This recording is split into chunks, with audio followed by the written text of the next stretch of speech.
പിതാവിന്റെയും പുത്രന്റെയും പരിശുദ്ധാത്മാവിന്റെയും നാമത്തിൽ ആമേൻ.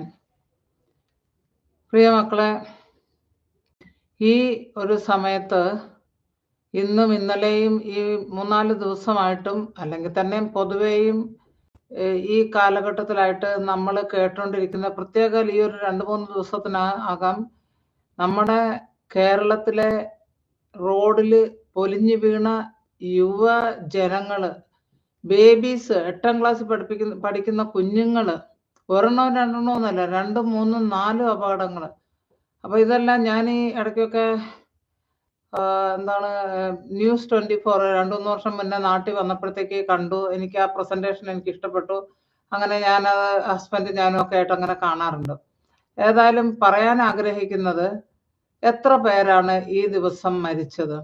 2 ആഴ്ച മാത്രം, കല്യാണം കഴിഞ്ഞിട്ട് 2 ആഴ്ച മാത്രമുണ്ട്. അവർ ഹണിമൂണൊക്കെ മലേഷ്യയിലും കണ്ട് പോയിട്ട് തിരിച്ചു വന്നു. ആ കുടുംബത്തിൽ എത്ര ഭയാനകമായിട്ടുള്ള, ഒരാളുടെ ജീവനല്ലല്ലോ, ഒരാളുടെ രണ്ടാളുടെ ജീവൻ നഷ്ടപ്പെടില്ല. ഇത് ഒരു കുടുംബത്തെ അല്ല, ഒരു ദേശത്തിലുള്ള ധാരാളം കുടുംബങ്ങളെ ഒരുമിച്ച് ചെറുത്താൻ അത് ആക്രമിക്കുകയാണ്, അത് വേദനിപ്പിക്കുകയാണ്. നാട് മുഴുവൻ ഒന്നടങ്കം കരയുന്ന ആൾക്കാർ, വെറുതെ വഴി കൂടെ പോകുന്നത്. അത് തന്നെ കഴിഞ്ഞ ദിവസം സൗത്തില് ഞാൻ കണ്ടിരുന്നു, തിരുവനന്തപുരം ഭാഗത്താണെന്ന് തോന്നുന്നു, ഒരു 2 ചെറുപ്പക്കാർ പോകുന്നു, 2 പേരും ബൈക്കിൽ മരിച്ചു വീണു. കോഴിക്കോട് അതുപോലെ ഒരു സംഭവം. കോഴിക്കോട് നിന്ന് ഒരു മനുഷ്യൻ ചുമ്മാ വഴിയിൽ നടന്നു പോവാണ്, ഒരു കൊട പോലെയുള്ള ഒരു സാധനം, പച്ചക്കറിയോ ഏതോ ഫ്രൂട്ട്സോ പ്രൊട്ടക്ട് ചെയ്യാനായിട്ട് ആ ടെമ്പോ ഓട്ടോയുടെ മേളിൽ വെച്ചിരുന്നാണ്. അയാളെ വലിച്ച് താഴെ ഇട്ടു. കുറെ കൂടെ ഒരു സ്പീഡിൽ ഒരു വണ്ടി വന്നിരുന്നെങ്കിൽ അദ്ദേഹം മരിച്ചു പോയാനും. പക്ഷെ വന്ന ആൾ ഏതായാലും കണ്ടു, നിർത്തി. അതൊരു വലിയ സമാധാനം. ഒരു കുട്ടി, ഇന്നലത്തെ ന്യൂസിൽ കണ്ടത്, അപ്പന്റെ ബൈക്കിൽ നിന്ന് ഇറങ്ങി കുട്ടി ഓടുകയാണ്. ഒരു വണ്ടി വന്ന് അതിനെ, അയ്യോ, ആ മനുഷ്യൻ വിറങ്ങലിച്ച് പോയിന്ന് അയാൾ പറയുന്നത് കേട്ടു. ഇത് ആരുടെ കുഴപ്പമാണ്? നിങ്ങൾ വിചാരിക്കുന്നുണ്ടോ? ഇപ്പം ഗണേഷ് കുമാർ ആണല്ലോ നമ്മുടെ ഗതാഗത മന്ത്രി. നിങ്ങൾ വിചാരിക്കുന്നുണ്ടോ ഇത് റോഡിന്റെ കുഴപ്പമാണ്? ഈ റോഡ് അങ്ങനെ ഗതാഗതത്തിന്റെ പ്രശ്നമാണെങ്കിൽ ഈ റോഡ് ഉണ്ടാക്കി അന്ന് മുതൽ എല്ലാ ആൾക്കാരും അവിടെ ഒരു ദിവസത്തിൽ 1-2 വെച്ചിട്ട് ഇങ്ങനെ മരണങ്ങളുണ്ടാകും. അങ്ങനെ ഉണ്ടാകുന്നില്ലല്ലോ. അപ്പൊ ഈ ഇപ്പൊ 4 ചെറിയ കുട്ടികൾ, 8ാം ക്ലാസ്സിൽ പഠിക്കുന്ന കുട്ടികളുടെ പുറത്തോട്ട് സിമന്റ് ചാക്ക് വീണു, അങ്ങനെ ലോറിയുടെ അടിയിൽ പെട്ടിട്ട് മരിച്ചു. എന്തൊരു ഭയാനക! ഞാനിത് പറയേണ്ട ആവശ്യമില്ല. ഒരാൾ ഇന്നലെ എന്നോട് സംസാരിച്ചപ്പോ പറയായിരുന്നു, സിസ്റ്ററെ, ഇങ്ങനെയുള്ള കാര്യങ്ങൾ എനിക്ക് കേൾക്കാനായിട്ട് താല്പര്യമില്ല. ഞാൻ ഈ ഓരോ ഫോട്ടോ, നമ്മുടെ ഇന്നും ആ 4 പേരും മരിച്ചു, 2 അമ്മായിപ്പന്മാരും ഭാര്യയും ഭർത്താവും മരിച്ചു. അപ്പോഴും ഞാൻ അവരുടെ ഫോട്ടോ കണ്ടപ്പോൾ ഞാനത് എൻ്റെ ഈ കമ്പ്യൂട്ടർ സ്ക്രീന് ഓഫ് ആക്കിയിട്ട് 4 പേരുടെയും മേളിൽ ഒരു കുരിശ് വരച്ചു. ദൈവം അവരുടെ ആത്മാവിനെ സംരക്ഷിക്കട്ടെ, അവർക്ക് സമാധാനത്തിൽ അവരെ നിത്യതയിലായിരിക്കാനായിട്ട് പ്രാർത്ഥിക്കുകയായിരുന്നു. അങ്ങനെ ഞാൻ ചെയ്തു. എനിക്ക് പറയാനുള്ളത്, ഇതൊരു അപകടമല്ല, ഇതൊരു പൈശാചിക ശക്തിയാണ്. നമ്മുടെ നാടിനെ വേട്ടയാടിക്കൊണ്ടിരിക്കുന്ന ഒരു പൈശാചിക ശക്തിയാണ്. 2-3 മാസം മുൻപ് ഞാൻ നമ്മുടെ പ്രയർ ഗ്രൂപ്പിൽ, നിങ്ങളെല്ലാവരും കണ്ടത് തന്നെയാണ്, അതല്ലാതെ തന്നെ ഞാൻ എടുത്തൊരു വീഡിയോയും ഇട്ടിരുന്നു. നമ്മുടെ നാട്ടില് ഇപ്പൊ സമയമില്ലാത്ത സമയത്തെ മഴകളല്ലേ, പല ഡാമുകളും പുഴകളും എല്ലാം പമ്പയാറ് തുടങ്ങി എല്ലാം നിറഞ്ഞ് കവിഞ്ഞ് ഒഴുകുകയാണെന്നുള്ളതാണ് ഞാൻ ഇതേ ന്യൂസിൽ തന്നെ കാണുന്നത്. അപ്പം ഞാൻ അന്ന് നിങ്ങളോട് പറഞ്ഞിരുന്നു, നാട്ടില് പലയിടത്ത് എന്തുകൊണ്ടാണെന്നറിയില്ല തീ പിടിക്കുന്നത് കാണുന്നു എന്ന് പറഞ്ഞു. ഇന്നും ഒരു തീയുടെ പിടിക്കുന്ന ഏതാണ്ട് ഒരു സിൽക്ക് ഇതില് മേൽവശത്തെ കെട്ടിടത്തിൽ എങ്ങാണ്ട് എയർ കണ്ടീഷൻ വർക്ക് ചെയ്തുകൊണ്ടിരിക്കുകയായിരുന്നു. അപ്പൊ അവിടെ തീ പിടിക്കുന്നതായിട്ട് കണ്ടു. നിങ്ങൾ വിചാരിക്കുന്നുണ്ടോ ഈ തീപിടുത്തം ദൈവം കണ്ടിട്ടാണല്ലോ എന്നോട് പറഞ്ഞത് കൊണ്ടാണല്ലോ പിന്നെ ഞാനത് നേരിട്ട് നിങ്ങൾക്ക് ഒരു ഇത് തന്ന്, പ്രാർത്ഥിക്കണം മക്കളെ, പ്രാർത്ഥന നിർത്തരുത് എന്ന് ഞാൻ തുടരെയായിട്ട് പറഞ്ഞു. വന്നതൊന്നും തീർന്നിട്ടില്ല, ഇനിയും വെള്ളം കൊണ്ടുള്ള അപകടങ്ങൾ ഉണ്ടാകാൻ പോകുന്നു എന്നൊക്കെ ഞാൻ പറഞ്ഞിരുന്നു. അപ്പൊ എനിക്ക് മനസ്സിലാകാതിരിക്കുന്ന ഒരു കാര്യം എന്താണെന്ന് ചോദിച്ചാല്, നമ്മൾ ഇത്രയും കണ്ടിട്ടും ഒരാൾ പോലും ഈ ഗ്രൂപ്പിലാണെങ്കിൽ ഈ അപകടങ്ങൾ എന്താണെന്നോ അതിനുവേണ്ടി പ്രാർത്ഥിക്കാമെന്നും പറഞ്ഞിട്ട് ആരും ഒരു മെസ്സേജ് എടുത്ത് ഇടുന്നത് കണ്ടില്ല. വേറൊരു ഗ്രൂപ്പിലും കണ്ടില്ല. മരിച്ചു കഴിഞ്ഞ ആൾക്കാർ അത് വല്ലവന്റെ ആൾക്കാരല്ലേ, അവർ നമുക്കിപ്പോ എന്ത് പാടാ, അവർ മരിക്കട്ടെ, ഇങ്ങനെയുള്ള ഒരു ചിന്തയൊക്കെയാണല്ലോ. കുറെ കാലങ്ങൾക്ക് മുൻപ്, ഒരു 3-4 അല്ലെങ്കിൽ 5 വർഷമെന്നാക്കിക്കോ, 2000 കുറച്ച് നാളുകളായിട്ടുണ്ട്, 2000 എങ്ങനെയാണത് പറയുന്നത്, 2016-17 എന്നുള്ള ആ ഒരു കാലഘട്ടത്തിൽ ഞാൻ എൻ്റെ ഈ ഒരു കണ്ണിന് ചില നെർവ് ഡാമേജ് ആണ്. അപ്പം ഈ ഇടത്ത് കണ്ണിന് ഇങ്ങനെ ഓപ്പറേഷൻ വേണമെന്ന് പറഞ്ഞ് ഇവിടുത്തെ ഏറ്റവും ബെസ്റ്റ് ഡോക്ടറെ കൊണ്ടുപോയിട്ടാണ് പിന്നീട് ഓപ്പറേഷൻ ചെയ്തത്. ഓപ്പറേഷൻ ചെയ്തതിന് മുന്നേ എനിക്ക് ഒരാൾ പറഞ്ഞു, നമ്മുടെ കൂത്താട്ടുകുളത്ത് ഒരു ശ്രീധരി എന്നും പറഞ്ഞിട്ട് ഒരു കണ്ണാശുപത്രി ഉണ്ട്, അവിടെ ഒന്ന് പോയി. ഭയങ്കര ഒരു നമ്പൂരിയാണ്, അവർക്ക് 51 ഏക്കർ സ്വന്തമായിട്ടുള്ള കൃഷിയും കാര്യങ്ങളൊക്കെ, ഈ അതായത് ഈ മരുന്ന് ഉണ്ടാക്കുന്ന ചെടികൾ, അവർക്ക് തന്നെ ഒരു ഫാർമസി ഉണ്ട്. കണ്ണിലിറ്റിക്കുന്ന മരുന്ന്, അതുപോലെ തന്നെ നമുക്ക് കുറെ റാപ്പ് ചെയ്ത് കുറെ കണ്ണിൽ ധാരം ഒരു അങ്ങനത്തെ പല പരിപാടികളൊക്കെ ചെയ്യുന്നുണ്ട് കേട്ടോ. അപ്പൊ എന്നോട് ആരോ പറഞ്ഞു അവിടെ പോയിട്ട്, അപ്പൊ ഇവിടെ ഓപ്പറേഷൻ ഉള്ള കാര്യം പറഞ്ഞപ്പോ ഞാൻ എൻ്റെ ഹസ്ബൻഡിനോട് പറഞ്ഞു, ഞാൻ ഏതായാലും നാട്ടിലൊന്ന് പോയിട്ട് അവിടെ എന്താ സംഭവം ഒന്ന് നോക്കിയിട്ട് വരാമെന്നും പറഞ്ഞുകൊണ്ട്, അങ്ങനെ ദൈവത്തിന് അത് പ്രത്യേകിച്ച് വേറൊരു കാര്യം ഉണ്ടായിരുന്നു, അത് ഞാനിപ്പോൾ അവിടെ ടച്ച് ചെയ്യുന്നില്ല. പിന്നെ അത് കരുണയുടെ വർഷത്തിന്റെ അവസാനം അങ്ങനെയുള്ള ഏതാണ്ട് സംഭവങ്ങളെല്ലാം കൂടെ ആണെന്നാണ് എൻ്റെ മനസ്സിലെ ഓർമ്മയായിട്ടിരിക്കുന്നത്. അങ്ങനെ ഞാൻ അവിടെ ചെന്നു ട്രീറ്റ്മെന്റ് തുടങ്ങി. 15 ദിവസത്തേക്ക് ഞാനൊരു വില്ലയൊക്കെ എടുത്ത് 15 ദിവസത്തേക്ക് ഞാൻ അവിടെ സെറ്റപ്പായി. എന്നാൽ എൻ്റെ അയൽവക്കത്ത് തൊട്ട് ഒരു അനിത കമ്മത്ത് എന്ന് പറഞ്ഞ് ഞങ്ങളൊക്കെ വലിയ കൂട്ടുകാരായി. അങ്ങനെ ഞങ്ങൾ സംസാരവും കാര്യങ്ങളൊക്കെ ആയിട്ട് ഇങ്ങനെ നടക്കുകയാണ്. അതിൻ്റെ ഇടയ്ക്ക് ട്രീറ്റ്മെന്റ് നടക്കുന്നുണ്ട്. ഇടയ്ക്ക് ഞാൻ ചില സാധനങ്ങൾ അവിടുന്ന് നമുക്ക് പുറത്ത് പോകാനുള്ള അത്യാവശ്യം ചെറിയൊരു സ്റ്റോർ അവിടെ ഉണ്ട്. നമുക്ക് സോപ്പ്, അത്യാവശ്യം ചില കാര്യങ്ങളൊക്കെ ഇപ്പൊ നമ്മൾ ട്രീറ്റ്മെന്റ് ചെയ്യുമ്പോൾ ഒത്തിരി ചെറിയ കുട്ടിത്തോർത്തുകൾ വേണം, അത് തലയിൽ ധാര പിടിച്ചിട്ടൊക്കെ കെട്ടിവെക്കാനും അങ്ങനെയുള്ള കാര്യങ്ങൾക്കാണ്. ഞാൻ കുറെ അവിടുന്ന് അവർ തന്നെ നമുക്ക് തരും, പേയ്മെന്റ് നടത്തിയാൽ മതി. ഞാൻ എന്നിട്ട് ഏതായാലും വിചാരിച്ച് പുറത്തേക്ക് പോകാമെന്ന്. ഇങ്ങനെ ഇപ്പൊ 5 ദിവസം ഇതിനകത്ത് തന്നെ ഇരിക്കാനായിട്ട്, ഞാൻ ഇച്ചിരി നടക്കാൻ താല്പര്യപ്പെടുന്ന ഒരു വ്യക്തിയാണ്. അപ്പൊ ഇതിനകത്ത് ഇരിക്കാനും താല്പര്യമില്ല, ഞാൻ വഴിയിലോട്ട് പോകാമെന്നും പറഞ്ഞ് ഇങ്ങനെ പോയ സമയത്ത് സംഭവിച്ച എന്താന്ന് വെച്ചാൽ, അവിടെ ഒരു പറ്റം പട്ടികൾ കിടക്കുന്നുണ്ട് കൂത്താട്ടുകുളം ടൗണിൽ തന്നെ. ടൗൺ എന്ന് പറയുന്ന ഒരു കൂത്താട്ടുകുളം ഒരു ചെറിയൊരു സ്ഥലമാണ്. സെന്റ് ജോർജിന്റെ ഒരു പള്ളിയുണ്ട്, കുറെ ലോകത്തിലെ ഏറ്റവും വലിയ കൽക്കുരിശുള്ള സ്ഥലമാണ്. ഞാൻ ആ പള്ളിയിലും പോകാനിടയായി. ഏതായാലും 1000 തിരികൾ ഒരു സമയം കത്തിക്കാന്നൊക്കെയാണ് പറഞ്ഞത്. അതിന്റെ ബ്രോഷറൊക്കെ നിങ്ങൾക്ക് നെറ്റിൽ നോക്കിയാൽ കാണുമായിരിക്കും, മനോഹരമായിരുന്നു. ഞാൻ അങ്ങനെ പോയപ്പം ഒരു പട്ടി എങ്ങുന്നില്ലാണ്ട് മൊരണ്ടണ്ട് അത് എൻ്റെ അടുത്തോട്ട് വന്നു. പക്ഷെ ഞാൻ അന്നേരം അകത്ത് ഇങ്ങനെ ജീസസ് ജീസസ് ജീസസ് ജീസസ് എന്നും പറഞ്ഞ് ഇങ്ങനെ വിളിച്ചോണ്ടേ ഇരുന്നിരുന്നു. ഒരു പട്ടി വന്നാൽ സാധാരണ ചെയ്യാറുള്ളത് മറ്റെല്ലാ പട്ടികളും കൂടെ, ഇതുങ്ങളെല്ലാം ഒരുമിച്ചാണല്ലോ ഒരു സ്ഥലത്ത് കിടക്കുന്ന ഫ്രണ്ട്സ് ആണ് എല്ലാവരും. അപ്പൊ പട്ടികളെല്ലാം കൂടെ ഒരെണ്ണം വന്നാൽ നമ്മുടെ അടുത്തോട്ട് ബാക്കിയുള്ളതും കൂടെ ഓടിപ്പാഞ്ഞു വരും, നമുക്ക് കടി കൊള്ളും. ഞാൻ മനസ്സിൽ ഇങ്ങനെ ഈശോയുടെ നാമം ജപിക്കുന്നുണ്ടെങ്കിൽ തന്നെയും എൻ്റെ ഹൃദയത്തിനകത്ത് ഇപ്പൊ കാലില് കടി കിട്ടും എന്നുള്ള ഒരു ചിന്തയിലാണ്. പക്ഷെ എന്തോ ഒരു ശക്തി എനിക്ക് ചുറ്റും ഒരു വലയം ചെയ്തിരുന്നത് പോലെ കണ്ടിരുന്നു.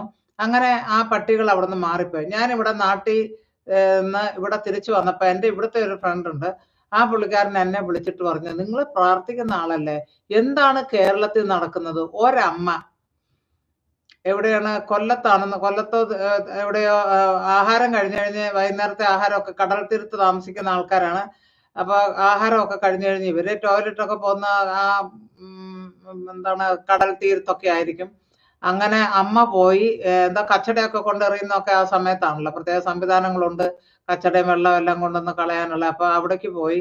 കുറെ നേരമായിട്ട് അമ്മയെ കാണുന്നില്ല. അമ്മയെ കാണാഞ്ഞപ്പോ മക്കള് പോയി നോക്കാന്നും പറഞ്ഞുകൊണ്ട്, ഇനി കടലിലെങ്ങാനും എന്തെങ്കിലും, അവരൊക്കെ നല്ലോണം നീന്തുന്ന ആൾക്കാരല്ലേ, കടലിൽ വെള്ളത്തിൽ ഇറങ്ങേണ്ട ആവശ്യമില്ല. എന്താണേലും ഇവരിങ്ങനെ പോയി നോക്കാന്നും പറഞ്ഞ് പോയി നോക്കുമ്പം കുറെ പട്ടികള് അവിടെ നിന്നിട്ട് ചെയ്യുന്നത്, ഇതിന്റെ സ്കാൽപ്പ് എന്ന് പറയുന്നത് ഈ തലമുടി ഫിക്സ് ചെയ്തിരിക്കുന്ന ആ തൊലിയാണല്ലോ, അത് തലയോട്ടിയുടെ പുറത്ത് കവർ ചെയ്തിരിക്കുന്നതാണ്. തലയോട്ടി വെളി കാണാം, പട്ടികൾ കാർന്ന് തിന്നോണ്ടിരിക്കുകയാണ്. ആ അമ്മ മരിച്ചുപോയി.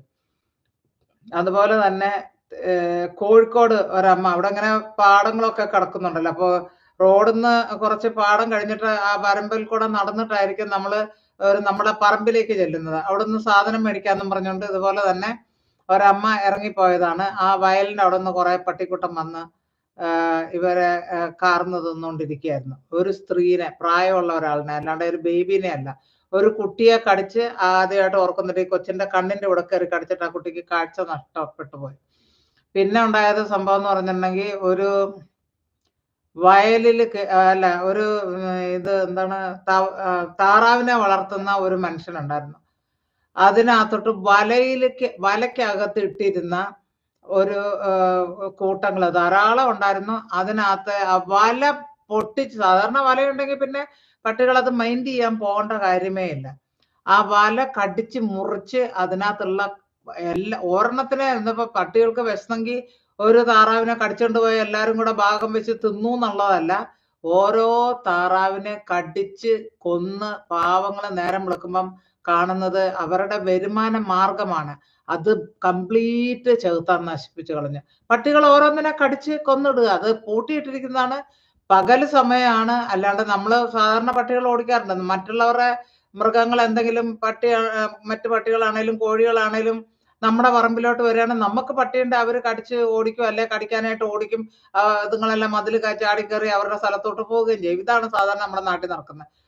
അപ്പോ അത് കഴിഞ്ഞിട്ട് വേറെ ഒരെണ്ണം കണ്ടത് ഇതുപോലെ തന്നെ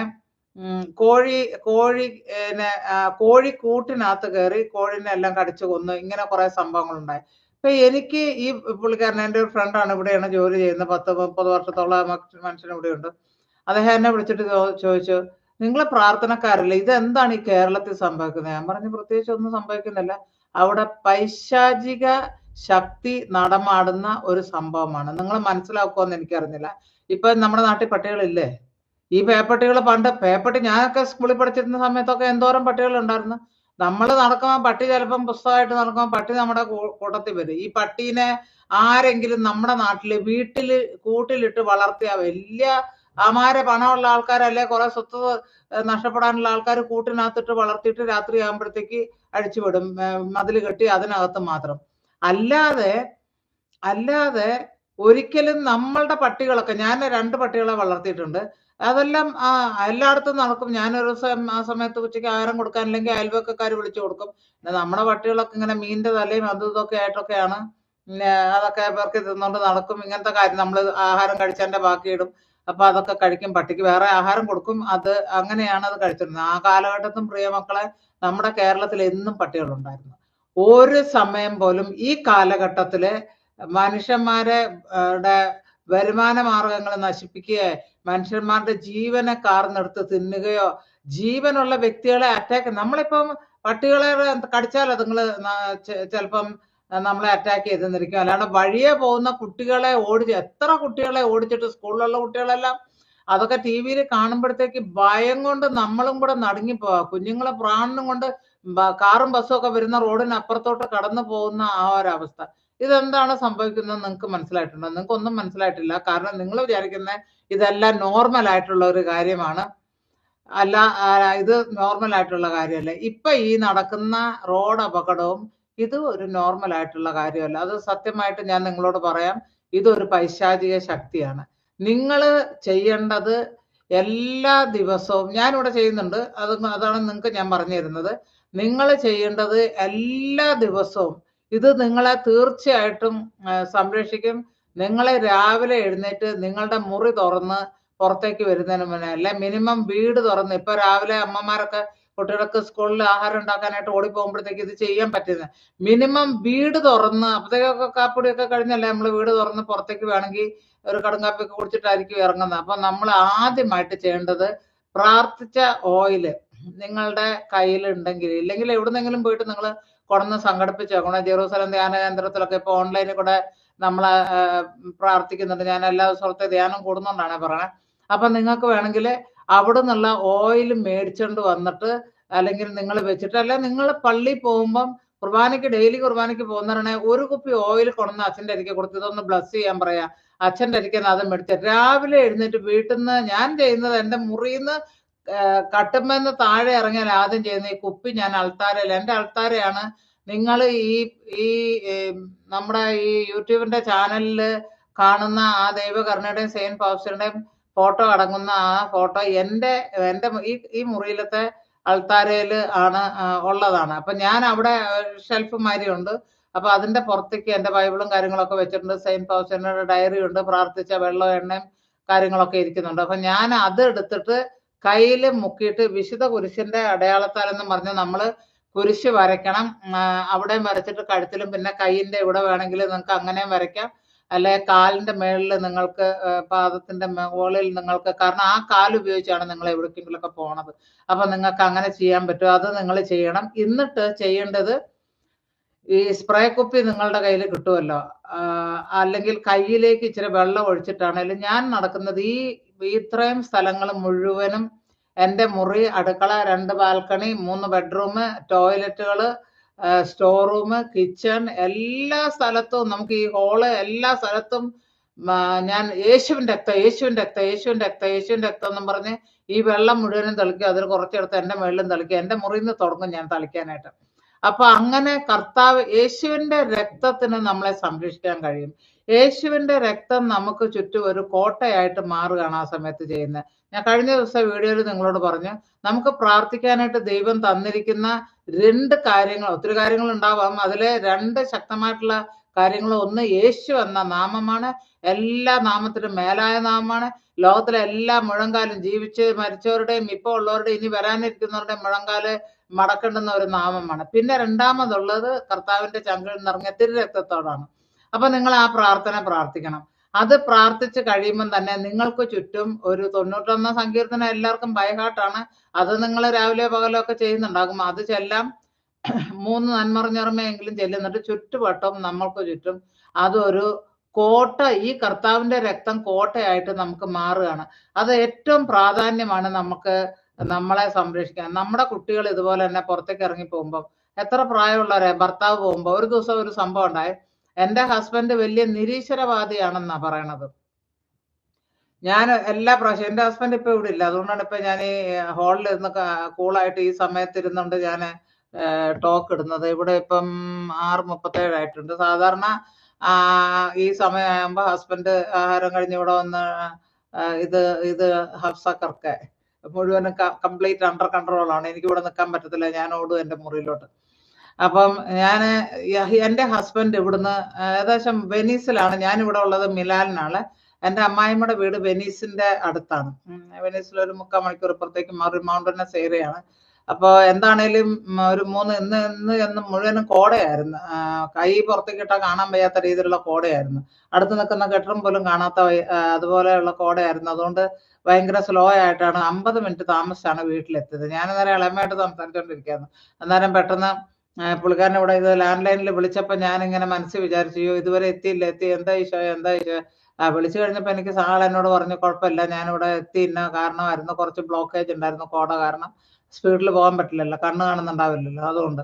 അപ്പൊ അങ്ങനെ അവിടെ ചെന്നു. അപ്പൊ ഞാൻ പോകുന്നതിന് മുൻപ് തന്നെ സാധനങ്ങളൊക്കെ എലിവേറ്ററിലോട്ട് കയറ്റി വെക്കുന്നതിന് മുന്നേ ഞാൻ പിന്നെ കർത്താവ് കൂടെ വരട്ടെ എന്നും പറഞ്ഞുകൊണ്ട് ഞാനിങ്ങനെ പുള്ളിയുടെ നെറ്റിക്ക് ഒരു കുരിശ് വരച്ച് കൊടുക്കാറുണ്ട്. ഒരു ദിവസം പുള്ളി എന്താക്കിയെന്ന് വെച്ചിട്ടുണ്ടെങ്കിൽ, ഇവിടുന്ന് സർവീസിന്റെ ലിഫ്റ്റ് വേറൊരെണ്ണമാണ്, അത് ഈ വേറെ സ്ഥലത്താണ്. മറ്റേ ലിഫ്റ്റ് എന്ന് പറഞ്ഞാൽ എൻ്റെ കഥകിന്റെ നേരെ ഈ ഫ്ലോറിൽ 3 ഫ്ലാറ്റുകളാണ് ഉള്ളത്. ഞങ്ങൾ 10ാം നിലയിലാണ്. അപ്പൊ എൻ്റെ കഥകിന്റെ നേരെ മുൻവശത്താണ് ഈ ഇതിരിക്കുന്നത്, എലിവേറ്റർ ഇരിക്കുന്നത്. അപ്പം സർവീസ് ലിഫ്റ്റിലേക്കാണ്. അപ്പം ബേസ്മെന്റ് 2-ലാണ് ഞങ്ങളുടെ കാറ് പാർക്കുള്ളത്, അതായത് ഗാരാജ് ഉള്ളത്. ഇദ്ദേഹം എന്ത് ചെയ്തെന്ന് വെച്ചാല്, അവിടെ പോയിട്ട് ഞാൻ വിചാരിച്ചു ഇദ്ദേഹം താഴെ പോയിട്ടുണ്ടാവുന്നു. ഇല്ല, കുറച്ച് കഴിഞ്ഞ് ഞാനിത് കഥക് പൂട്ടാനായിട്ട് ഇങ്ങനെ തുടങ്ങുമ്പോണ്ട് ആളിത് തിരിച്ച്. ഞാൻ ചോദിച്ചു, അങ്ങനെ ഒരു പണിയുണ്ട്, അവിടുത്തെ വീടിന്റെ താക്കോല് മറന്നുപോയോ, അല്ലെ ക്രെഡിറ്റ് കാർഡ് മറന്നോ, എന്തെങ്കിലുമൊക്കെ ആയിട്ട് പുള്ളി ഇടയ്ക്ക് വന്നിങ്ങനെ വരാറുണ്ട്. അപ്പൊ ഞാൻ ചോദിച്ചു, എന്ത് പറ്റിയ ഇങ്ങനെ കാണിച്ചിട്ട് എന്നോട് പറഞ്ഞു. അത്ഭുതം തോന്നി എനിക്ക്, അയാളുടെ എളിമയും. അദ്ദേഹം ഒരു എഞ്ചിനീയർ ആയിട്ട് റിട്ടയർ ആയിട്ടുള്ള ആളാണ്, എന്നെക്കാളും ഒത്തിരി പ്രായമുള്ള ഒരു വ്യക്തിയാണ്. എന്നിട്ട് അയാൾ എന്റെ മുന്നിൽ വന്നിട്ട്, നീ കുരിശ് വരച്ചില്ലല്ലോ എന്ന്. ഞാൻ പറഞ്ഞു, അത് ശരി, അതുകൊണ്ടാണ്, നിങ്ങൾ തന്നെ ഒരു കുരിശ് വരച്ചാൽ മതിയായിരുന്നല്ലോ ഉദ്ദേശത്തിൽ. ഏതായാലും ഞാൻ നെറ്റിയിൽ കുരിശ് വരച്ചിട്ട് may God go with you എന്നൊരു വാക്ക് പറഞ്ഞു. ദൈവം നിന്നോട് കൂടെ വരട്ടെ, നിന്നോട് കൂടെ പോരട്ടെ എന്നും പറഞ്ഞുകൊണ്ട് അത്. അപ്പൊ ഞാൻ സാധാരണ മിക്കവാറും ചെയ്യാറുള്ളതാണ്. പുള്ളി വിശ്വാസമില്ലെന്നൊക്കെ പറയുന്നുണ്ട്, പക്ഷെ ഇത് വിശ്വാസത്തിന്റെ ഒരു ആക്ട് അല്ലേ. അപ്പൊ ഈ ഒരു കുരിശ് വര അദ്ദേഹത്തിന് ഈ 3 മണിക്കൂർ മോട്ടോർ ഹൈവേയിൽ പോകുന്ന വഴിക്ക് എന്ത് വേണേലും സംഭവിക്കാം. നമ്മൾ ഇവിടെ എന്ന് പറഞ്ഞിട്ടുണ്ടെങ്കിൽ 160 കിലോമീറ്റർ സ്പീഡിലാണ് പുള്ളി പോണത്. കാരണം ഇവിടെ ബ്ലോക്കേജ് ഒന്നുമില്ല. പ്രത്യേക സ്ഥലങ്ങളിൽ 10 കിലോമീറ്റർ മുന്നായിട്ട് പോയി കഴിഞ്ഞാൽ നമുക്ക് എവിടെയെങ്കിലും യൂട്ടേൺ എടുക്കാൻ പോലുള്ള സംഭവമുള്ളൂ, അല്ലെ നിർത്താനുള്ള സംഭവമുള്ളൂ. അപ്പൊ അതുകൊണ്ട് ഒന്നും പേടിക്കണ്ട, ഇങ്ങനെ പോയേക്കാം, അതിന്റെ എന്തോരം സ്പീഡുണ്ട് ആ മാതിരി. അപ്പൊ പുള്ളി പോകുന്നത്, അദ്ദേഹത്തിന് അതൊരു, ഞാൻ അങ്ങനെ ചെയ്തിട്ട് അദ്ദേഹത്തിന് അതൊരു പ്രാക്ടീസ് ആയിട്ട് മാറി.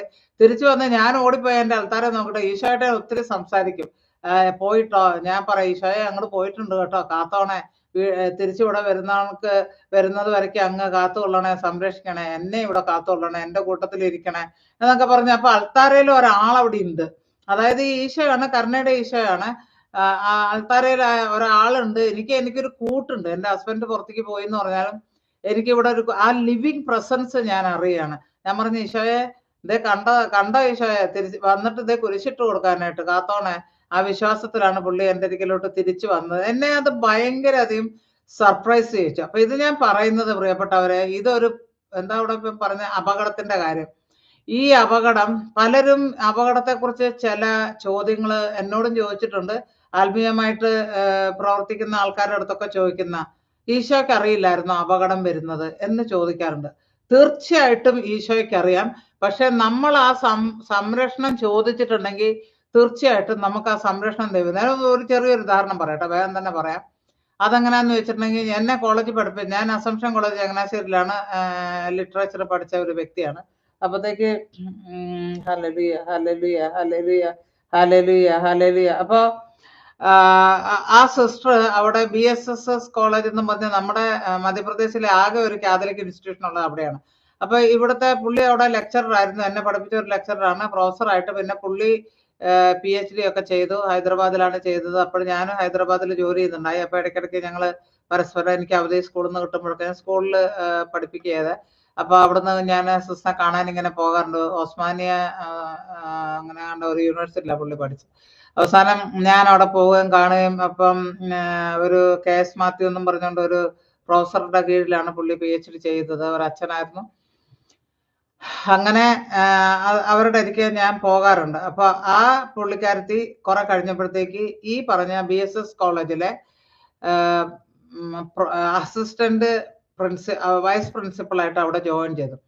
അപ്പൊ ഞാനിങ്ങനെ ആ സമയത്തേക്കൊക്കെ ദൈവകരുണയിലോട്ട് വന്നു. കുറെ ഫോട്ടോകൾ എൻ്റെ കയ്യിൽ, കുറെ വലിയ വലിയ ആൽബം ഉണ്ടായിരുന്നു.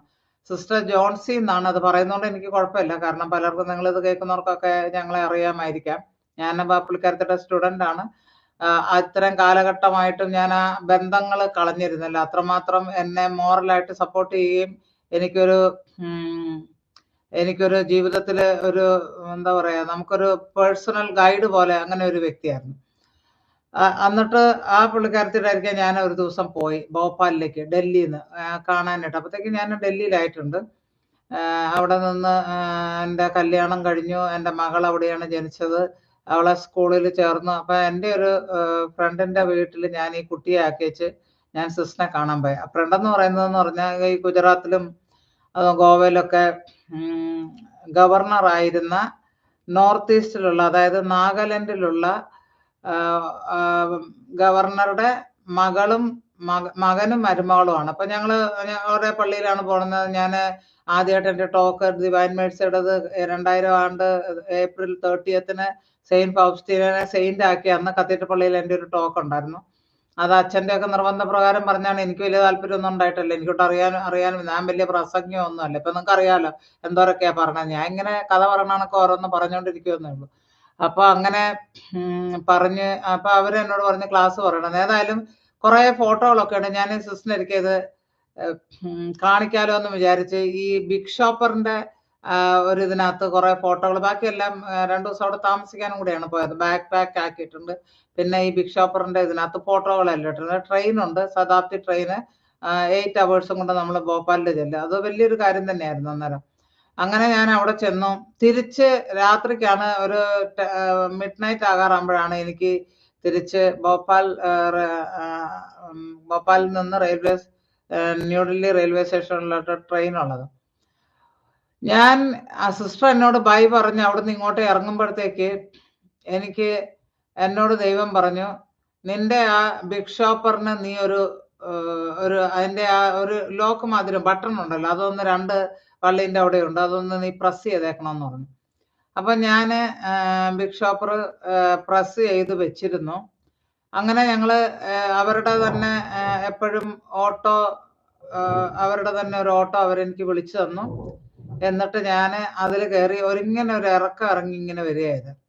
ഇങ്ങനെ വരുമ്പം ഒരു മനുഷ്യൻ ഇടത്ത് സൈഡിൽ നിന്ന് ഒരു ലക്കിനകാരം ഓടിച്ചോണ്ട് വന്ന് ഞങ്ങളുടെ ഓട്ടോ മറിഞ്ഞു വീണു. എൻ്റെ ഈ ഒരത്തിന് റൈറ്റ് സൈഡിൽ എനിക്ക് ഭയങ്കരമായിട്ട് പെയിൻ ഉണ്ടായിരുന്നു കുറച്ച് ദിവസങ്ങളിൽ. പക്ഷെ ഓട്ടോ മറിഞ്ഞു വീണെങ്കിലും ഈ പൂട്ടിട്ടിരുന്നതുകൊണ്ട് ഈ ബാഗ് തുറന്ന് ഒരു ആൽബമോ മറ്റോ ആണ് അന്ന് നമ്മൾ ഈ മൊബൈൽ സിസ്റ്റം ഒന്നും ഇങ്ങനത്തേതല്ലല്ലോ, കുറച്ച് കാലങ്ങളായിട്ടുള്ള കാര്യ. മൊബൈലൊന്നും ഇല്ല. ഈ മൊബൈലൊന്നും ഇല്ലാത്തതുകൊണ്ട് നമ്മൾ ആൽബത്തിൽ ഈ റീല് വാങ്ങി ഫോട്ടോ എടുത്ത് വാഷ് ചെയ്ത് ആൽബത്തിൽ നമ്മൾ സൂക്ഷിച്ചു വെക്കുക ചെയ്യുന്നത്. ആ ആൽബത്തിന്റെ കാര്യം. അന്നൊക്കെ കല്യാണത്തിനൊക്കെ ആൽബം അങ്ങനെ തന്നെ ചെയ്തിരുന്നത്.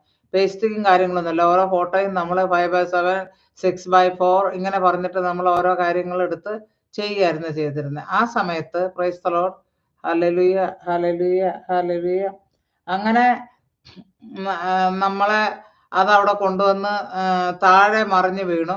ഞാൻ എന്നിട്ട് റെയിൽവേ സ്റ്റേഷനിൽ ചെന്ന് സിസ്റ്ററിനെ വിളിച്ച് പറഞ്ഞു, സിസ്റ്ററെ ഇന്ന പോലെ ഞാൻ അവിടെ വീഴാനിടയായി, ഇങ്ങനെയാണ് കാര്യങ്ങൾ, എന്താണെന്നറിയില്ല, ഇങ്ങനെ അപകടം ഉണ്ടായി.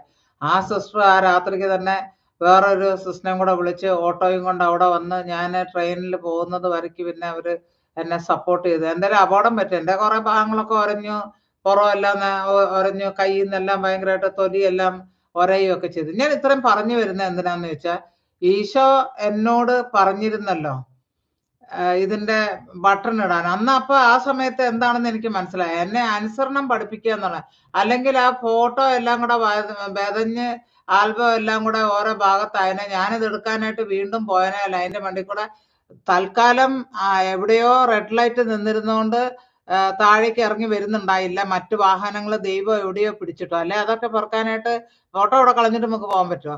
വലിയ പ്രഷ്യസ് ആയിട്ട് കൊണ്ടു നടക്കുന്ന സാധനം. അപ്പൊ ഞാൻ അത് എടുക്കാനായിട്ട് ഞാൻ അങ്ങോട്ടേക്ക് ഇങ്ങനെ ഓടിപ്പോകുമ്പം വേറെ വാഹനങ്ങൾ വന്ന് ഇടിച്ചെന്നെ അറിഞ്ഞ് പോകാമായിരുന്നു. അങ്ങനെയൊക്കെ സാഹചര്യമുണ്ട്. പക്ഷെ അനുസരണം പഠിപ്പിക്കുക എന്നുള്ളതാണ് ദൈവം ഇതിനകത്ത് ഉദ്ദേശിച്ചതെന്ന് പിന്നീട് എനിക്ക് മനസ്സിലായി. അതുകൊണ്ട് ഞാൻ എന്നെ തന്നെ സേവ് ചെയ്ത് എന്റെ ഫോട്ടോയും കാര്യങ്ങളൊക്കെ ആൽബം എല്ലാം സേവ് ചെയ്തു.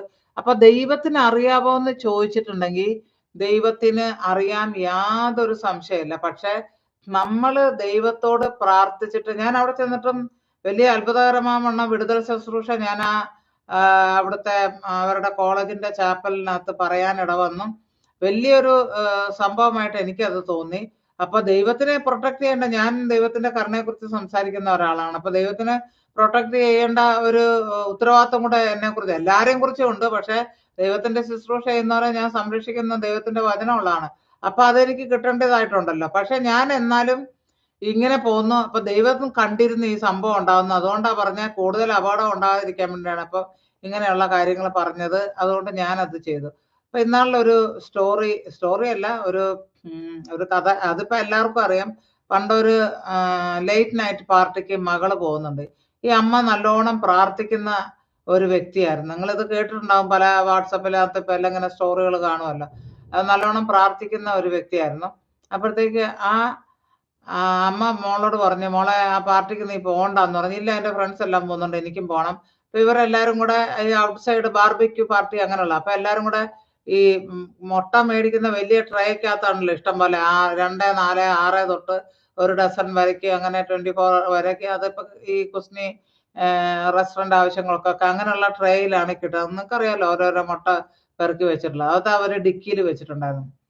അപ്പം പിന്നെ ഇതുപോലെ തന്നെ ഈ അമ്മ ഈ മകൾ ഈ കാറിൽ കയറുമ്പോഴത്തേക്ക് ഞാൻ എൻ്റെ ഹസ്ബൻഡിനോട് പറഞ്ഞ കണക്ക് പറഞ്ഞു, മോളെ ഗോ വിത്ത് ഗോഡ് എന്ന് പറഞ്ഞു. അപ്പം ടേക്ക് ജീസസ് വിത്ത് യു, ഇങ്ങനെ ഒരു അർത്ഥം വരുന്ന ഒരു കാര്യം പറഞ്ഞ. ഞങ്ങളുടെ കൂട്ടത്തില് ഫ്രണ്ടില് സ്ഥലമല്ല, ഈശോയ്ക്ക് വേണമെങ്കിൽ ഡിക്കിയിൽ കയറിക്കോട്ടെ എന്നൊരു വാക്ക് പറഞ്ഞു ഈ പെങ്കൊച്ച്. നമ്മുടെ നാട്ടില് ചിലവര് പറയാം അറം പറ്റുന്ന വാക്കുകളാണെന്ന് പറയുമല്ലോ, അങ്ങനെ ഒരു വാക്കായിരുന്നു അത് പറഞ്ഞത്. അകത്ത് സ്ഥലമില്ല, ഡിക്കിയിൽ ഈശോയ്ക്ക് വേണമെങ്കിൽ ഇരുന്നോട്ടെ എന്ന്. സംഭവം എന്താണ്ടെന്ന് പറഞ്ഞു കഴിഞ്ഞിട്ടുണ്ടെങ്കിൽ, ഒരു സർട്ടൻ ടൈം കഴിഞ്ഞപ്പം പോലീസ് വന്ന് ഇവരുടെ വീടിനെ നോക്ക് ചെയ്തു. ഇന്ന ആളിന്റെ വീടാണോ, ആണ് ഇന്ന ആളിന്റെ പേരന്റ് ആണോ, ആണ്. ആ കുട്ടി മരിച്ചുപോയി. ആ കുട്ടി ഉൾപ്പെടെ മരിച്ചുപോയി. പക്ഷേ അതിനകത്ത് കുറച്ച് പേര് ചെറിയ യൂത്ത് കോളേജ് സ്റ്റുഡൻസ് ആണ്. അവരെല്ലാരും മരിച്ചുപോയി. 5-6 പേരുണ്ടായിരുന്നു, എല്ലാരും മരിച്ചു. പക്ഷെ ബാക്കിൽ ഡിക്കിയിൽ ഇരുന്ന ഒരു മുട്ട പോലും പൊട്ടിയില്ല എന്ന് പറയുന്നതാണ് കഥ. അപ്പൊ നമ്മൾ നമ്മുടെ ജീവിതം ദൈവത്തിന് സമർപ്പിച്ച് ജീവിക്കുക. നമ്മൾക്ക് ദൈവം തന്നിരിക്കുന്ന എല്ലാ അവയവങ്ങളും, കണ്ണ്, നാക്ക്, മൂക്ക്, വായ, കൈ, ഇവയെല്ലാം ദൈവത്തിന്റെ നാമത്തിന്റെ മഹത്വത്തിനായിട്ട് നമ്മൾ ഉപയോഗിക്കുക.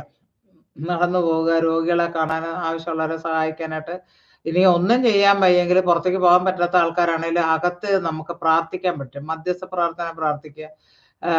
നിങ്ങൾ എനിക്ക് പറയാനുള്ളത്, നിങ്ങൾ ഏത് പ്രശ്നത്തിലാണോ ആയിരിക്കുന്നത് ആ പ്രശ്നത്തിലായിരിക്കുന്ന മറ്റുള്ളവർക്ക് വേണ്ടി പ്രാർത്ഥിക്കുക. ഞാനിപ്പോ പറയുന്നുണ്ട്, എൻ്റെ മകള് ഇതിപ്പോ ഓപ്പണായിട്ട് പറയുന്നതുകൊണ്ട് കുഴപ്പമൊന്നുമില്ല. ഇതൊരു തലമുറയെ തകർക്കുക എന്നുള്ളതാണ് ഞങ്ങള്, അതായത് ആത്മീയ ജീവിതത്തിലുള്ള ആൾക്കാരല്ലേ, ശുശ്രൂഷകർക്ക് അനുഭവിക്കാൻ പറ്റാവുന്ന ഏറ്റവും വലിയ പീഡനം, ഏറ്റവും വലിയ പ്രശ്നം ഇതാണ്. അപ്പൊ അത് എൻ്റെ മകള് കുദാശ ജീവിതത്തിൽ നിന്ന് മാറി നിൽക്കുകയാണ്. അപ്പൊ ഞാൻ അതിനെ ഓർത്ത് ഒത്തിരി അധികം വിഷമിക്കുന്നുണ്ട്. പക്ഷെ അവള് മടങ്ങി വരുമെന്ന് വട്ടായിലച്ചൻ വരെ അവളെ എനിക്ക് ശേഷം എന്റെ ശുശ്രൂഷ ഏറ്റെടുത്ത് നടക്കുമെന്ന് ഒരാളല്ലൊന്നും അല്ല, ഒത്തിരി പേര് പറഞ്ഞിട്ടുണ്ട്. അതവിടെ നിൽക്കട്ടെ, ഞാൻ അതിലായിട്ട് കടക്കുന്നില്ല. അങ്ങനെയെങ്കിൽ ദൈവം ഇവളെ സംരക്ഷിക്കുന്നുള്ളതിന് എനിക്ക് യാതൊരു സംശയമില്ല, അവളെ കൊണ്ടുവരുമെന്നുള്ളതിന് യാതൊരു സംശയമില്ല. പക്ഷെ ഞാനിപ്പൊ ചെയ്യേണ്ടത് എന്തെന്നാണ്, എൻ്റെ ഈ അവസ്ഥയില് ഞാൻ ഈ ചുട്ടുകൊള്ളുന്ന മണലാരണത്തിൽ കൂടെ നടക്കുന്ന, അതായത് തീക്കനലിനകത്തൂടെ നടക്കുന്ന ഒരു അനുഭവമാണ് എനിക്കിപ്പോ ഉള്ളത്. ആ അനുഭവത്തിലായിരിക്കുന്ന എത്രയോ മാതാപിതാക്കളുണ്ട്. അവരിങ്ങനെ എനിക്കിപ്പോ ഈ പ്രാർത്ഥനയുടെ സപ്പോർട്ടുണ്ട്. എനിക്കൊരു പ്രയർ ഗ്രൂപ്പ് ഉണ്ട്. ആ പ്രയർ ഗ്രൂപ്പിൽ ഒരു വ്യക്തി എന്നോട് പറയാറുണ്ട്, ഒത്തിരി പേര് പ്രാർത്ഥിക്കുന്നവരുണ്ട്. 9 എത്രയെന്നുള്ള മാതാവ് എൻ്റെ മകൾക്ക് വേണ്ടി ചെല്ലുന്ന ആൾക്കാരുണ്ട്. 3 കരുണക്കൊന്ത ഇപ്പൊ ഒരു വർഷത്തോളമായ ആ സ്ത്രീ എൻ്റെ മകൾക്ക് വേണ്ടി മാനസാന്തരത്തിന് വേണ്ടി പ്രാർത്ഥിക്കുന്നുണ്ട്. ഞാൻ ധാരാളം കുർബാനകൾ കാണാറുണ്ട്. അപ്പൊ ഇങ്ങനെയൊക്കെ ചെയ്യുന്നു.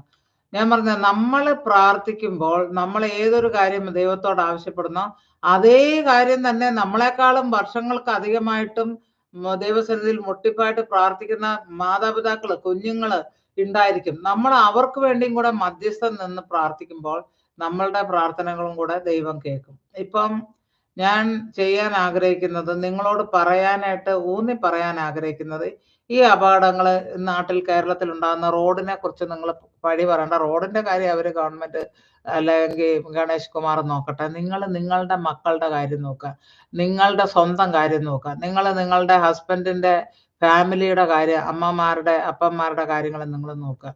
എല്ലാ ദിവസവും കർത്താവായ യേശു ക്രിസ്തുവിന്റെ തിരുരക്തം കൊണ്ട് നിങ്ങൾ നിങ്ങളെ തന്നെ കഴുകി സംരക്ഷണം ചെയ്യുക. നിങ്ങൾക്ക് ചുറ്റും തിരുരക്തം ഒരു കോട്ടയായി മാറാനായിട്ട് നിങ്ങൾ പ്രാർത്ഥിക്കുക. എൻ്റെ ഈ ടോക്ക് കേൾക്കുന്ന ആൾക്കാർ, അത് നിങ്ങളുടെ കുടുംബത്തിലുള്ള മറ്റുള്ള ആൾക്കാരെയും കൂടെ പ്രചോദിപ്പിക്കാനാണ് എനിക്ക് നിങ്ങളോട് പറയാനുള്ളത്. നിങ്ങൾ അങ്ങനെ തന്നെ ചെയ്യണം. കാരണം ഇത് ഒരു അപകടം നടന്നു മരിച്ചു പോയാൽ പോയി എന്ന് നമുക്ക് പറയാം, കുഴപ്പമില്ല. അപകടം നടന്നിട്ട് കാലനക്കാൻ വയ്യാത്ത ആൾക്കാര്, ഇതുവരെ ബോധം തെളിയാതെ നടക്കുന്ന ആൾക്കാർ, അവരുടെ ജീവിതവും പോയി എന്നുള്ളത് മാത്രമല്ല, അവരെ പരിചരിക്കുന്ന ആൾക്കാരുടെ ജീവിതം പോയി. സമാധാനത്തിൽ അവർക്ക് മുന്നോട്ട്, എത്ര ഭയാനകമായിട്ടുള്ള കാര്യമാണെന്ന് നിങ്ങൾ ആലോചിച്ചിട്ടുണ്ടോ? നിങ്ങൾ അതിൽ ചെന്ന് പെടാതിരിക്കണമെങ്കിൽ നിങ്ങൾക്ക് പ്രാർത്ഥന വേണം, നിങ്ങൾക്ക് ദൈവത്തിന്റെ സംരക്ഷണം വേണം. ഞാൻ കർത്താവായ ദൈവത്തിന്റെ കരുണയെക്കുറിച്ച് സംസാരിക്കുന്ന ഒരു വ്യക്തിയാണ്.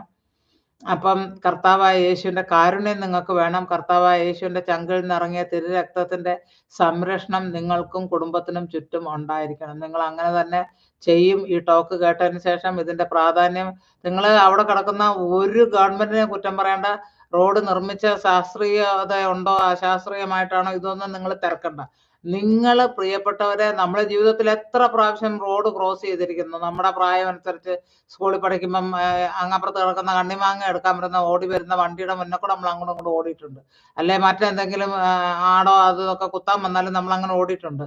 ആ സമയത്തൊക്കെ എത്ര പ്രാവശ്യം റോഡ് ക്രോസ് ചെയ്തിട്ടുണ്ട്.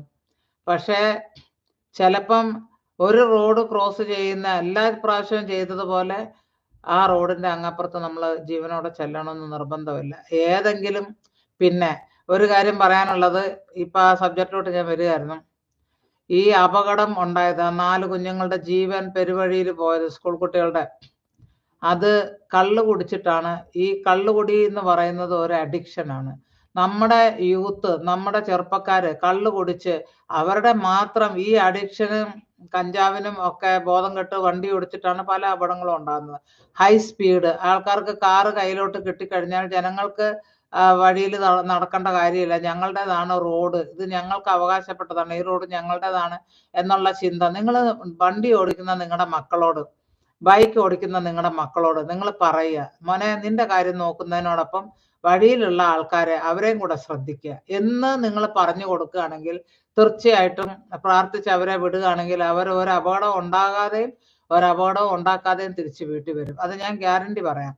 അങ്ങനെ അഥവാ ദൈവം അങ്ങനെ എന്തോലും മറ്റുള്ളവരുടെ കുഴപ്പം കൊണ്ട് അഥവാ ഉണ്ടായാലും ദൈവം അവരെ സംരക്ഷിച്ചുകൊള്ളും. നമ്മുടെ പ്രാർത്ഥന വലിയ പ്രൊട്ടക്ഷനാണ് നമുക്ക് തരുന്നത്. അത് നിങ്ങൾ മനസ്സിലാക്കണം.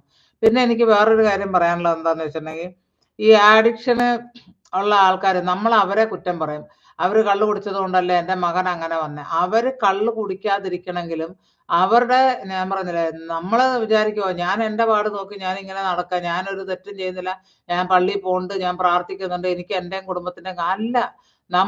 ഞാൻ ഒരു കാര്യം പറയട്ടെ. കഴിഞ്ഞ കുറച്ച് വർഷങ്ങൾക്ക് മുൻപ് ഞാൻ നാട്ടിൽ വന്നപ്പോഴത്തേക്ക് എനിക്ക് തോന്നുന്നു ഞാൻ ഈ 2016 17 മറ്റാണ് ഞാൻ അവിടെ നാട്ടിൽ നിൽക്കുമ്പം തട്ടേക്കാട് എന്ന് പറഞ്ഞ സ്ഥലത്തൊരു ടൂറിസ്റ്റ് സെന്റർ ആണല്ലോ അല്ലേ, ഒരു ഗ്രൂപ്പ് ഓഫ് ജർമ്മൻസ് അവിടെ വന്നു. ഇതൊരു ഉദാഹരണം ഞാൻ പറയുന്നതേ ഉള്ളൂ. നിങ്ങൾ എന്തുകൊണ്ട് മറ്റുള്ളവർക്ക് വേണ്ടിയും കൂടെ പ്രാർത്ഥിക്കണമെന്ന്. ഒരു ജർമ്മൻ സ്ത്രീയുടെ ഒരു വെട്ടുകത്തി കൊണ്ടുവന്ന് ജർമ്മൻ സ്ത്രീയുടെ ഇവിടെ നോക്കിയിട്ട് ഒരു വെട്ട് കൊടുത്തു. അവരുടെ ഫോട്ടോ ഇതിൽ കാണാൻ പറ്റിയെന്ന് വെച്ചാൽ ഇവിടം തൊട്ട് ഇവിടം വരെ ഇങ്ങനെ കത്തി ഇങ്ങനെ തന്നെ വെച്ചിട്ട് അവരെയും കൊണ്ട് ആശുപത്രി പോകുന്നു. അത് കത്തി അടർത്തി നമ്മൾ വലിച്ച് വിറക് വെട്ടിയിട്ട് അത് വിറകയറ്റില്ലെങ്കിൽ നമ്മൾ വലിച്ചെടുത്തിട്ട് വെക്കുക. കാരണം ഇത് മുഖമാണ്, വളരെ ഡെലിക്കേറ്റ് ആയിട്ടുള്ള പാർട്സ് ആണ്. അപ്പൊ അതൊക്കെ ഡാമേജ് ആയല്ലേ, ഒരു എല്ല് നമ്മൾ വലിച്ചെടുക്കുമ്പോൾ എല്ല് കംപ്ലീറ്റ്ലി ഡാമേജ് ആയപ്പോ എന്തോരം ഡീപ്പായിട്ട് കത്തി ഇറങ്ങിയ തരത്തില്. അയാൾ ആ സ്ത്രീനെ ഒരിക്കലും കണ്ടിട്ടില്ല. എന്തോ ഒരു പൈശാചിക ശക്തി അവനെ കൊണ്ട് അത് ചെയ്യിപ്പിച്ചു. അവര് ഒരു ഗ്രൂപ്പായിട്ട് വന്നല്ല, ഒരാളായിട്ട് വന്നതല്ല. അപ്പൊ ഞാൻ വിചാരിക്കുക ഇതുപോലുള്ള സംഭവങ്ങള് ആയിരക്കണക്കിന് നമ്മുടെ നാടുകളിൽ ഉണ്ടാകുന്നുണ്ട്. അപ്പൊ എന്തുകൊണ്ടാണ് നമ്മൾ നമുക്ക് വേണ്ടി പ്രാർത്ഥിക്കുന്ന കൂട്ടത്തില് അയൽവക്കക്കാർക്കും കൂടെ പ്രാർത്ഥിക്കണം. കാരണം അവരും കൂടെ നന്നായിട്ടിരുന്നാലേ, അവരും ദൈവിക ജ്ഞാനത്തിലും ദൈവികമായിട്ടുള്ള ആ കാര്യങ്ങളിലും വളർന്നാലേ നമുക്ക് സമാധാനത്തിൽ ജീവിക്കാൻ പറ്റുള്ളൂ. നമ്മുടെ കുട്ടികളെ ഇപ്പൊ നിങ്ങൾ കടയിലോട്ടൊന്ന് പോയി ഒരു അരമണിക്കൂർ പോയിട്ട് വരുന്ന ഒരു കടയാ, 10-12 വയസ്സുള്ള കുട്ടികളെ അയൽവക്കക്കാർ ശരിയല്ലാത്ത, നല്ല സ്വഭാവമില്ലാത്ത ആൺകുട്ടികളുള്ളതല്ലേ, അപ്പന്മാരായിക്കോട്ടെ, അതിനകത്ത് ഇട്ടിട്ട് നിങ്ങൾക്ക് പോകാൻ പറ്റുമോ? ഒരിക്കലും പോകാൻ പറ്റത്തില്ല. എന്തുകൊണ്ടെന്നാൽ അവര് കഥക് തൊള്ളി തുറന്നോ, കുട്ടി അത് അവിടെ ഏതാണ്ടുണ്ട് വാ, അല്ലെ അപ്പൻ അങ്ങനെയും പറയും, അമ്മയ്ക്ക് അപകടമായി ആശുപത്രി കിടക്കുന്ന എന്നോട് കൂട്ടിക്കൊണ്ട് എല്ലാം പറഞ്ഞു എന്തെല്ലാം രീതിയിൽ ചെകുത്താൻ പ്രവർത്തിക്കുക. അപ്പൊ അതിൽ നിന്നൊക്കെ നിങ്ങൾക്ക് ഒരു വിടുതൽ കിട്ടണമെങ്കിൽ നിങ്ങൾ നിരന്തരം പ്രാർത്ഥന സെയിന്റ് ഫൗസ്റ്റീന പറയുന്നതാണ്, pray and again I say you pray. ഇതാണ് പറയുന്നത്, പ്രാർത്ഥിക്കുക വീണ്ടും പ്രാർത്ഥിക്കുക എന്നാണ് സെയിന്റ് ഫൗസ്റ്റീന പറയുന്നത്. അപ്പൊ ഈ ഒരു കാര്യം നിങ്ങൾ ചെയ്യേണ്ടത് എന്താന്ന് ചോദിച്ചിട്ടുണ്ടെങ്കിൽ കണ്ടിന്യൂസ് ആയിട്ട് പ്രാർത്ഥിക്കുക. ദൈവത്തിന്റെ വലിയൊരു അനുഭവം നിങ്ങളുടെ ജീവിതത്തിൽ ഉണ്ടാകുമാറാകട്ടെ എന്ന് ഞാനും പ്രാർത്ഥിക്കുകയാണ്. നിങ്ങളെ ദൈവം അനുഗ്രഹിക്കട്ടെ. എൻ്റെ ഇടയ്ക്ക് എന്നെയും കൂടെ വല്ലപ്പോഴും ഓർത്ത് ദൈവസന്നിധിയിൽ